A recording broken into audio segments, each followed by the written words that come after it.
नमस्कार दोस्तों, आप सभी का स्वागत है हमारे YouTube चैनल मान्या लाल किताब रेमेडीज में।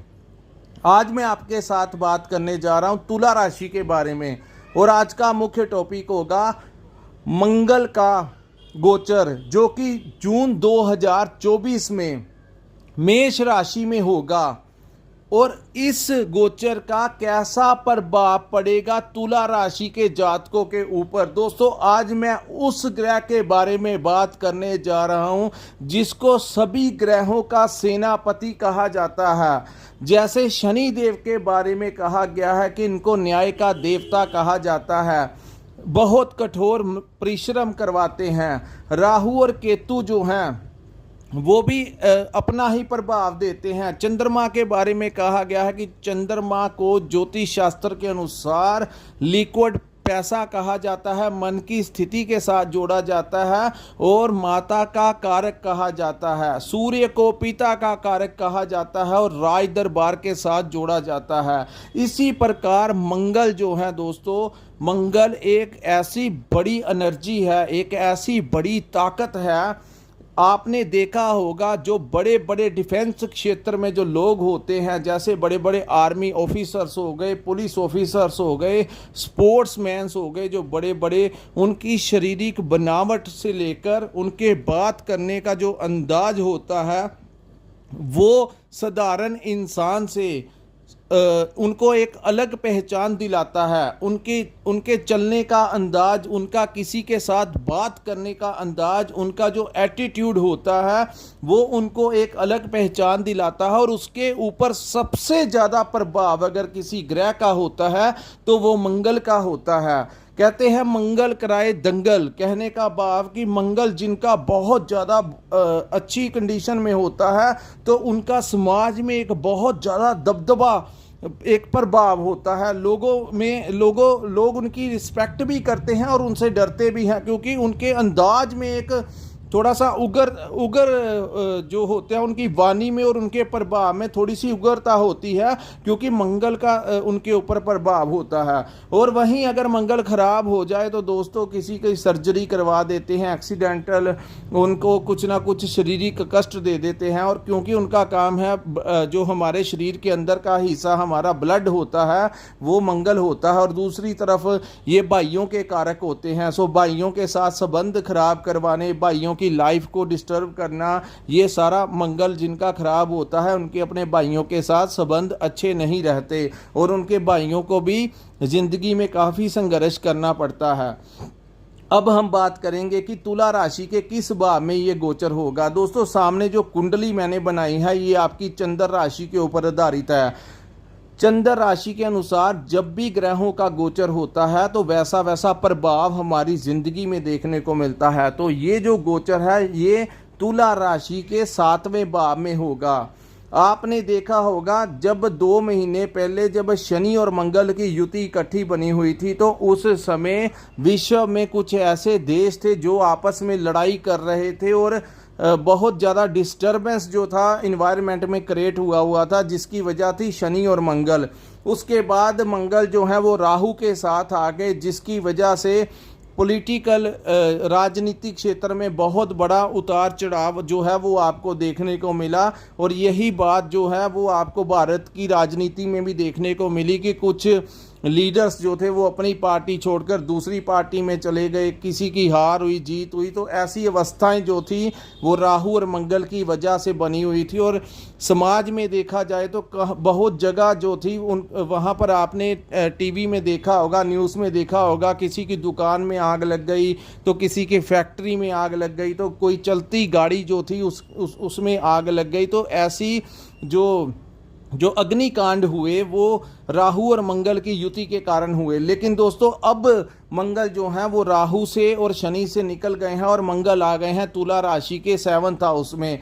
7th हाउस किस चीज़ को रिप्रेजेंट करता है? 7th हाउस जो होता है वो हमारे पार्टनरशिप का भाव होता है। यहाँ पर मैं आपको ये बता देना चाहता हूँ कि जो लोग अपना व्यापार करते हैं और किसी के साथ पार्टनरशिप में काम करते हैं उनको थोड़ा इस महीने सतर्क रहने की ज़रूरत है। एक तो आंखें बंद करके विश्वास मत कीजिए एक कोई बड़ा इन्वेस्टमेंट इस समय आपने नहीं करना, क्योंकि आपको पैसे की धन की हानि हो सकती है।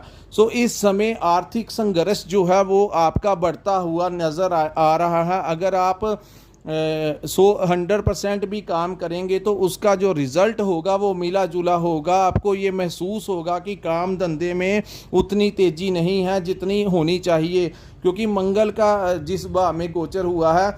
और यहाँ पर दोस्तों बेवजह अपने पार्टनर के ऊपर कोई शक वगैरह ना करना, क्योंकि अगर आपने बिना मतलब के शक की वजह से कोई उनके साथ अपशब्द यूज़ किए, क्योंकि मंगल ये जो आपके वाणी के भाव के भी स्वामी है और धन भाव के भी स्वामी है, तो यहाँ पर ये आपकी वाणी में एक उग्रता ला सकते हैं। आप किसी से भी बात करेंगे, अगर आप व्यापार करते हैं तो अपने क्लाइंट्स के साथ बात करते हुए आपने थोड़ा सा पेशेंस यूज़ करना है। कहीं उनके साथ आपने कोई मिसबिहेव नहीं करना। और वहीं अपने पार्टनर के साथ भी जब तक आपको प्रूफ नहीं हो जाता कि ये सामने वाला इंसान आपका पार्टनर गलत है, तब तक आपने फिर भी कोई भी मैटर होगा तो उसको आराम से डिस्कशन करके ही सॉर्ट आउट कीजिए, क्योंकि डिस्कशन इज़ द सल्यूशन।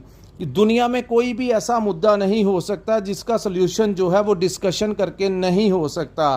तो ये जो समय होगा आपकी वाणी बा में ये उग्रता लेकर आ सकता है। छोटी छोटी बातों पे आप इरिटेट हो सकते हैं, तो आपने अपने इस स्वभाव से अपने आप को थोड़ा सा बचा के रखना है दोस्तों। ये जो प्रिकॉशंस होते हैं अगर समय के अनुसार कर लिए जाएं, अगर समय के अनुसार हम थोड़ा सा डलकर चलें, तो कभी कभी जब बारिश हो रही होती है तो हम छाते का सहारा ले लें तो पानी हमें नहीं भिगो सकता, लेकिन अगर हम छाते का सहारा ना लें तो हमें भीगने से कोई नहीं रोक सकता। सो ये एक जब कुछ दिन ऐसे हों तो वो समय जो होता है वो ध्यानपूर्वक संभाल कर निकाल लेना चाहिए, अन्यथा छोटी छोटी बातें कभी बहुत बड़ी बन जाती हैं जो आपके लिए आगे चलकर अच्छा सिद्ध नहीं होता। और वहीं इसी भाव को मैरिज लाइफ का भी भाव कहा जाता है। सो अपने पारिवारिक जीवन में भी आपने अपने पार्टनर के साथ बात करते हुए अपने क्योंकि शनि की एक दृष्टि जो है वो मंगल के ऊपर पड़ेगी।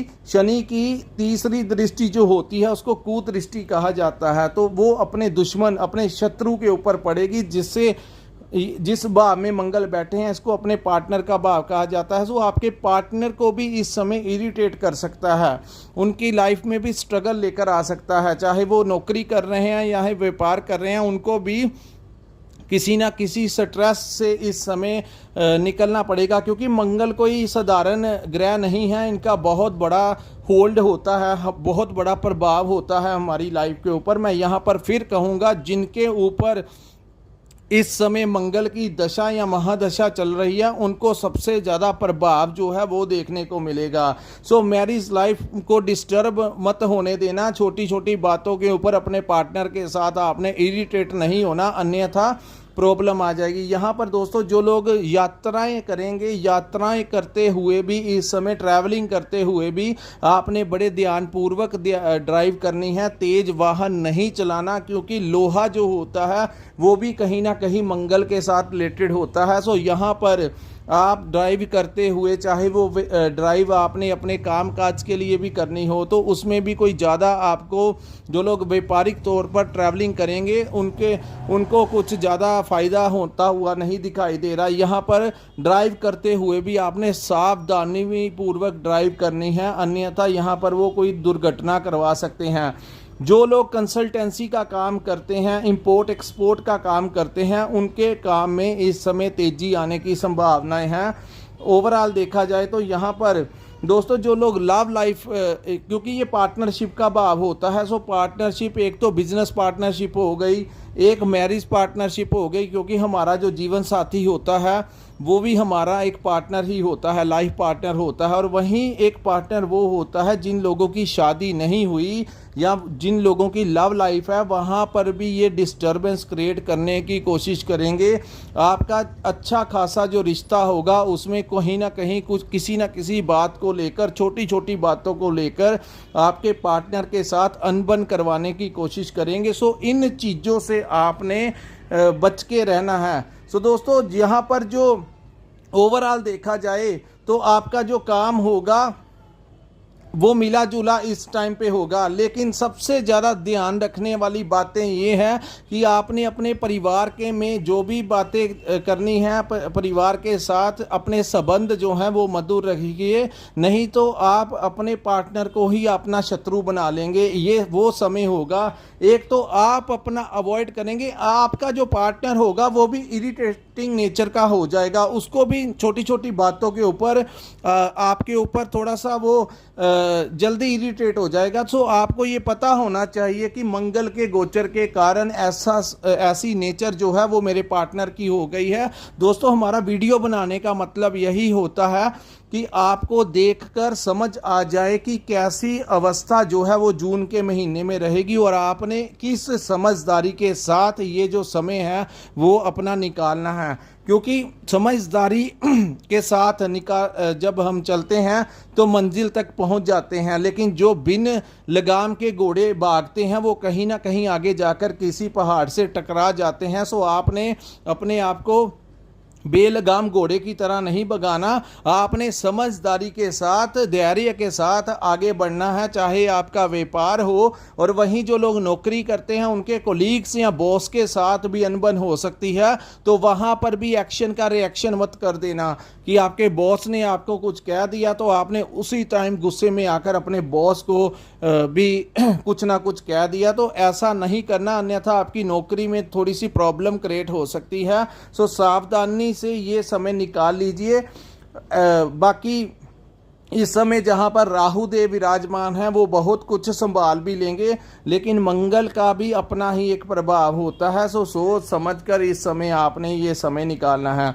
सो दोस्तों, ये था तुला राशि का जून का महीना जो है वो मंगल का जो परिवर्तन हुआ है वो कैसा हुआ है और आपने किस तरीके से आगे बढ़ना है। यहीं पे मैं आपको ये कहना चाहूँगा, अगर आपको हमारा एनालिसिस अच्छा लगा हो तो नीचे कमेंट करके हमें ज़रूर बताइएगा कि आपको हमारा ये विश्लेषण जो है वो कैसा लगा। अगर आपको हमारी वीडियो अच्छी लगी हो तो कृपया हमारी वीडियो को लाइक ज़रूर करें और हमारे चैनल को सब्सक्राइब ज़रूर करें और नीचे कमेंट सेक्शन में कमेंट ज़रूर किया कीजिए कि आपको हमारा ये वीडियो एनालिसिस कैसा लगा। जब आप हमें नीचे कमेंट करते हैं तो हमें एक इंस्पिरेशन मिलता है कि हम तुला राशि के जातकों के लिए नई से नई अपडेट जो है, नई से नई जानकारी जो है वो ऐसे ही लाते रहें और आप लोगों को जहां पर संभल कर चलने की ज़रूरत है वो भी समझाते रहें और कौन से रास्ते आपके लिए उचित होंगे वो भी आपको बताते रहें। सो दोस्तों, यहीं पे हम अपनी वीडियो को विराम लगाते हैं और जिन जातकों ने अपनी कुंडली का विश्लेषण करवाना होगा वो स्क्रीन के ऊपर हमारा एक नंबर शो हो रहा है, वहां पर आप हमारे साथ संपर्क करके अपनी कुंडली का पूर्ण विश्लेषण करवा सकते हैं। सो दोस्तों, यहीं पे हम वीडियो को विराम लगाते हैं। नमस्कार, जय माता दी।